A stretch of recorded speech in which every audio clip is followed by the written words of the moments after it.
नमस्कार मु स्वागत करुच्ची न्यूज रूम को मो सहित अच्छा फिल्म निर्देशक तापस सरघरिया महोदय। सर आज जो दुखद घटना सामना को आसुची आम गहन रे ओडिया इंडस्ट्री दादा भावे परिचित अभिजीत मजुमदार से आम गहन रे नहांती। मु एक कथा जानिया पई चाहिबी आपन ठारू जे ये क्षतिर कौन आउ किछि भरपाई अछि ना ये जो क्षति होईची आमे गत थर ह्यूमन को समय रे भी आलोचना करथिलु एवं एबे आ गोटे दुखद खबर मु जानिया पई चाहिबी ओडिया इंडस्ट्री को को बली क्षति पहुंचला सर। बहुत अपूर्ण क्षति आकु पूर्ण करी हबनी केबे भी। अभिजीत दा तांको मर शरीर आज एठा हम सामने रे अछि मो विश्वास करी होनी। एक्चुअली ताको सहित तो बहुत व्यक्तिगत भाव रे बहुत भलो भाव रे जड़ित थिली। आज तांको रे पार्थिव शरीर को ए भलिया देखि मर्माहत आउ बहुत extremely talented music director singer जहाँ को मु जति पर्सनली काम करछि 5-6 सिनेमा रे नॉन फिल्म सॉन्ग भी से बहुत करछन्ती। तांको भरी आपनकर को चलचित्र सबुरे अभिजीत मजुमदार निर्देशक संगीत निर्देशना देथिले को चलचित्र जहार गीत गुडिक हिट हिची दादा निर्देशन रे इस तू ही तू हीरो नंबर 1 ओनली प्यार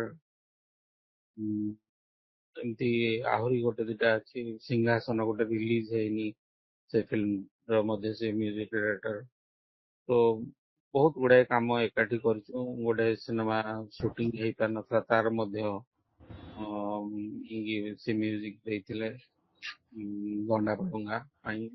एक कथा मु जानिया पई कहबी जे किछि दिन तळे आलोचना हैला दादा सुस्थ हेले एम्स रु बाहरिले एवं परवर्ती समय रे गतकाली जा सूचना रहिला जे पुणी थरे एम्स को जाइथिले अभिजीत दादा एवं आज खबर आसी पहुंचुची या भितरे शरीर अवस्था किछि आहुरी अवनति घटिला कि आमे भी मु भी तो बाहर थली मु जहा सुनी थली जे नहीं तांगर इम्प्रूवमेंट होउची तो आज हठात एक खबर सकाळे पहुंचवाटा एक्चुअली बहुत बड़ आघात थिला मो पई। मु विश्वास कर पार नथि। मु भाबिथि जे नहीं अभिजीत दा निश्चय फेरी आसीबे काइना एते दिन धरी से स्ट्रगल करथिले हॉस्पिटल रे एवं खबर आसला जे से सुस्थ होउचंती आशा थिला किंतु एमती हठात छाड़ी की चली जिवे केबे विश्वास करी होनी। आज तो तांको पार्थिव शरीर को देखिली तांको मुहरु लागुतला जेंति से स्माइल दउचंती एवं अनेचंती लागुतला जेंति समस्त को थट्टा करी चली गले हमको तो देखो मु आग पळेली तम मान को मन रे गोटे स्मृति हेई की रही। दादांकर अंतिम जहा प्रक्रिया रही ताहा कटक रे हबो ना तांको पूरी नै कि जीवार व्यवस्था कोन रही जहा सुना सुनी पूरी नबार अछि। वर्तमान स्टेडियम जो स्टूडियोस पाखरे हमें रेगुलर बसुथलु काम करथलु एमआरआर स्टूडियो सामने रे तांको शरीर अछि। एठू जहा सुना सुनी पूरी स्वर्गद्वार को निया हबो बोली कथा होउतला तापरे तांको प्रियजन फैमिली मेंबर्स कहि परिबे कोन।